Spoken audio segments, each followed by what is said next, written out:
Hello everyone, welcome to the 4th episode of Dahmer, Monster, the Jeffrey Dahmer story. The 3rd episode explained Jeffrey's first ever murder in his life. Let's see what all are going to happen in this 4th episode.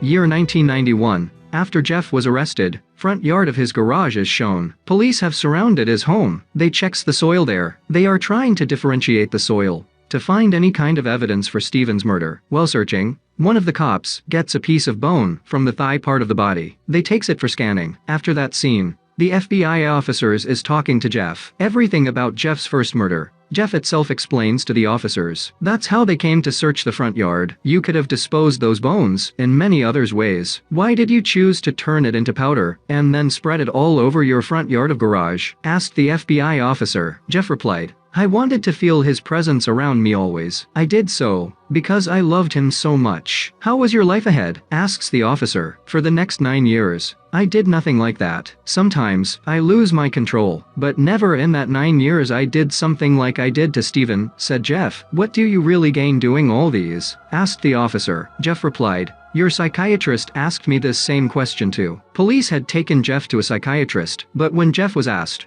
what will he get doing things like this? Jeff didn't have a proper reply. So you did have some kind of sexual attraction towards your victims, didn't you? Asked the psychiatrist. Jeff agrees with that statement. Jeff, you have this disease called splanchophilia, which makes you kill the people you fall in love with, says the psychiatrist, and explains the effects of the disease. After that scene, the FBI officers continues to interrogate Jeff. You said that you didn't do any murders for the next 9 years after Stephen's. Did something else happen during that time period? Asks the officer. I was trying to be a good human during that time, said Jeff. Jeff tells the rest of his story after he killed Stephen. The board exams ended. The students who achieved good grades got selected to National Honor Society Club. They takes a group photo for that. Jeff wasn't in that group of students, but he stands in that group for the photo, without others knowing about it. He did that because he wanted to get famous, as if he appears in their group photo. It lets others assume that he is one among the good and studious kids. Then the Honor Society Club students looks at the magazine they created. They finds Jeff in their group photo. They says, isn't this Jeff? He is not even in our group, and decides to erase his face out of that photo. After that scene, Jeff is sitting in his home, and he takes out the Honor Society Club magazine,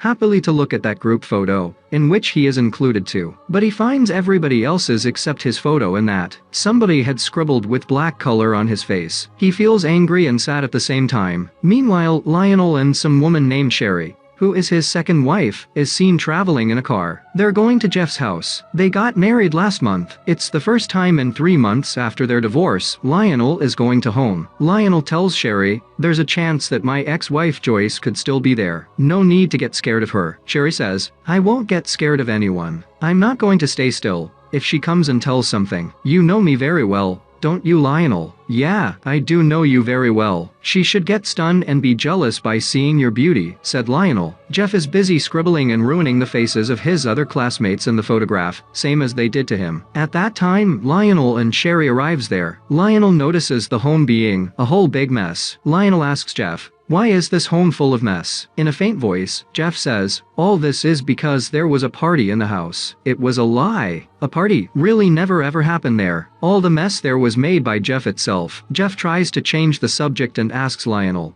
is this my new stepmom? Lionel introduces Sherry and says, yeah son, this is Sherry who's going to be your new mother from here onwards. By the way, where is your mother and David? Mom left right away after you left. I was all alone for the past 3 months, Jeff says sadly. After that scene, Lionel, Sherry and Jeff is sitting in a restaurant and is seen having food. Lionel says to Sherry, when I think about Joyce who left this poor boy all alone, I feel so angry. I knew that she will do something like this, but shouldn't a mother care about her son? She is least bothered about all that. That's totally fine, Dad. I'm alright now, said Jeff. Are you really okay? I saw a lot of empty beer bottles there. You shouldn't be drinking this much and ruining your life like that. Then Sherry says, Lionel, we must let into a good college. Then they discusses about colleges and courses appropriate for Jeff. After that scene, Jeff starts going to a college. He don't really care about men anymore now. After some months, the principal calls Lionel to Jeff's college to talk about his studies. He's very bad at studies. He doesn't even come to college properly and rarely attends classes. We can't let him continue here like this, said the principal. Lionel says,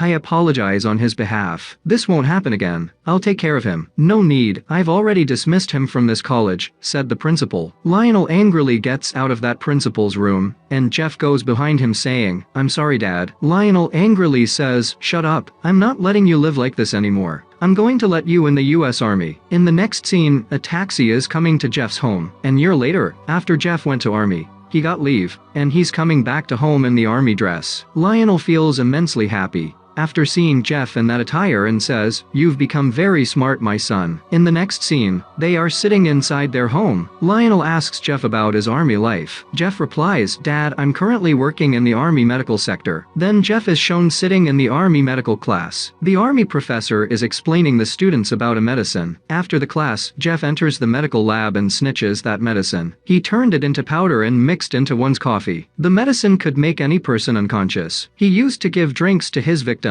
with mixing this medicine in it. Jeff gives the medicine mixed coffee to his friend Tanner in the army. Tanner unconsciously sat on the chair right away once he drank it. Jeff comes near him and kissed him. Jeff tried a lot to stop this habit, but he failed. But Jeff didn't feel like killing Tanner as he killed Steven. After that scene, Lionel takes Jeff to his grandmother. This scene is the continuation of a scene from the second episode. This scene continues after Jeff came from Miami to his home back as he feels bored there. It's the year 1981. They are getting inside Jeff's grandmother's house. Lionel advises Jeff saying, you left your army job. Now you have to decide what other jobs you could do here, and never disturb your grandmother, Jeff. Then Jeff starts living with his grandmother. He sees a box in a room there. He took it to his grandmother and asks, what's in this box, grandmother? It's old photos of your father, Jeff, said his grandmother, and took some photos out to show him. Then Jeff asks, can I have this box? Grandmother asks, the box. You can take it. But why do you need it? Jeff replies, you know that I don't really have any friends. I'm at least left with some good memories. I want to keep it somewhere. I need this box for that. Grandmother says, I know you don't have any friends. You should go and make some friends out there. And also I know that you drink beer every day, which is not at all good. You should change your entire lifestyle. I'm going to church tomorrow. You should also come with me. Let's remove that Satan inside you. He suddenly stood up and went away. After that scene, Jeff goes to get a job at a butcher shop. The butcher shop owner says, I'll give you the job, but you should come to job regularly. You can't go out on working time. Jeff agrees, and the butcher shop owner explains him the rules and regulations there. The next scene is the continuation of the scene in the second episode. After Jeff's grandmother being shocked, seeing that dummy Jeff brought to have sex with is shown. When grandmother went to take his dress for laundry, she sees it. It became dawn and Jeff came back home. As Jeff couldn't find his dummy on the bed, he goes and asks grandmother about it. Did you enter my room? I can't find that dummy anymore, asks Jeff. Yes, I did enter your room and took that dummy. What were you doing with that? Asks grandmother. So you are the one who took my dummy. Haven't I said to you to not enter my room? Where did you keep my dummy?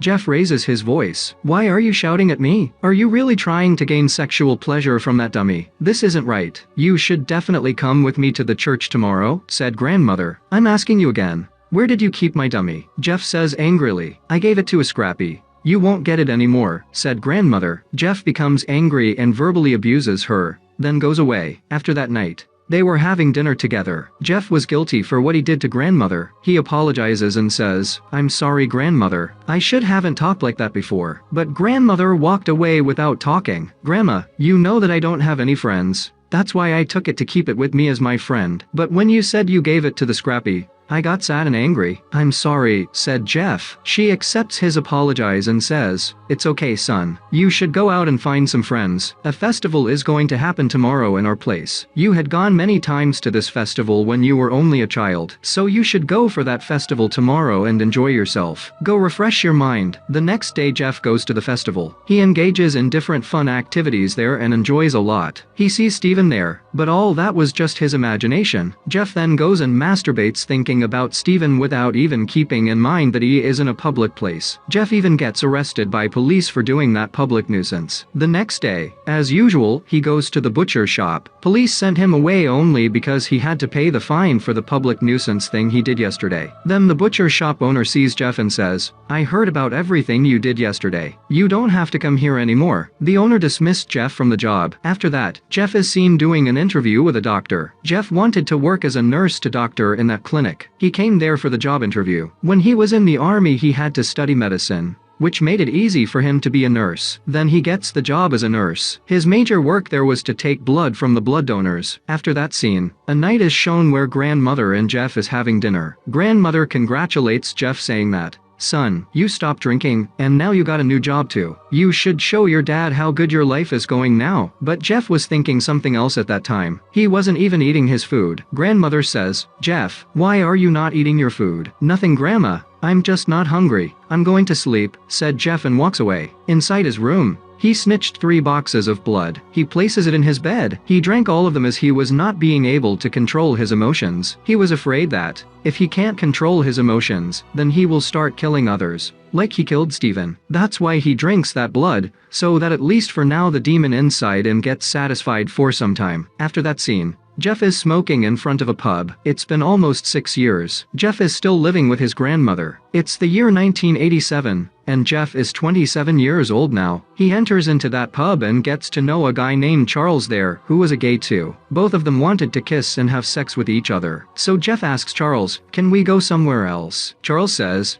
"If you really want to go somewhere else, I know a good place." They goes to a bathhouse. Charles goes to the accountant there and books a room for them. Only men was allowed in that bathhouse. The safety system was so good there that nobody from outside can know what's going on in there. They enters into the room and then had sex. Jeff, when woke up in the morning, sees Charles dressing up. "Are you leaving?" asks Jeff. Charles says, "Yeah, I have to go to work. I should definitely go." After that scene, Jeff goes to the pub and meets another guy. He goes to the bathhouse with that another guy he just met. Jeff have now become a daily customer there, and kept pretty good relation with the accountant too. The new guy and Jeff enters the room and says to the other guy that, "I'm going to buy something to drink." He buys a cola from the bar and adds a drug in that. He used to mix that drug in everyone's drinks, because Jeff was interested to have sex with dead bodies. So he does this way, to get that experience of having sex with a dead body. The next day, accountant runs into a room with 2 nurses. Actually, the boy Jeff bought yesterday haven't woken up yet. The accountant bought the nurses with him in the fear that the boy might die. The next day, Jeff brings another boy to bathhouse, but the accountant is reluctant to give him a room. The accountant angrily said, "I'm not going to give you any room from here onwards. The boy you brought yesterday was barely alive. You've done this a lot of time. Get lost from here." That put an end to Jeff's going to that bathhouse. After that scene, Jeff sees a boy at the pub and takes him to a hotel. The boy asks, "Isn't this hotel a bit luxurious? Why can't we go to the bathhouse?" Jeff says, "No, it's not that good there. It's awesome here. Let's go get a room here." They gets a room, and in the next scene the boy is seen dancing alone. Meanwhile, Jeff is busy mixing the drug in that drink, and then gives the drink to the boy. They drinks the beer by cheering for each other. Later Jeff gets to realize that he's drinking the drug mixed beer. Jeff starts feeling dizzy while dancing with the boy. He then goes and sits in the bathroom, and then mixes the drug in another beer. To get into consciousness back, Jeff splashes water on his face. Then Jeff goes and gives the drug-mixed beer to that boy. After that scene, a morning is shown. Jeff comes to consciousness and sees the boy lying next to him. The boy was actually dead. Blood was pouring out from the boy's body. Jeff realizes that when he was unconscious he killed that boy. Jeff gets tensed,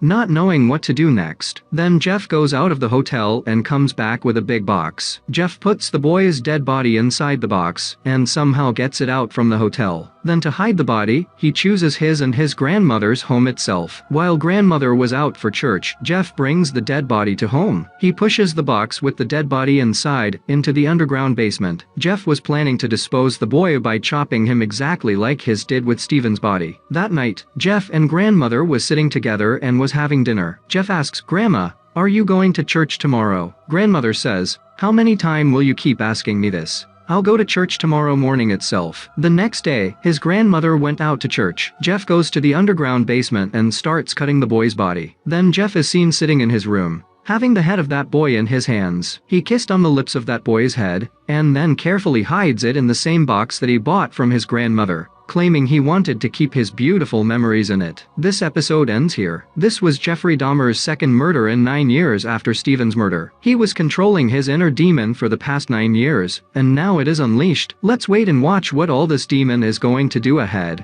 in the next episode.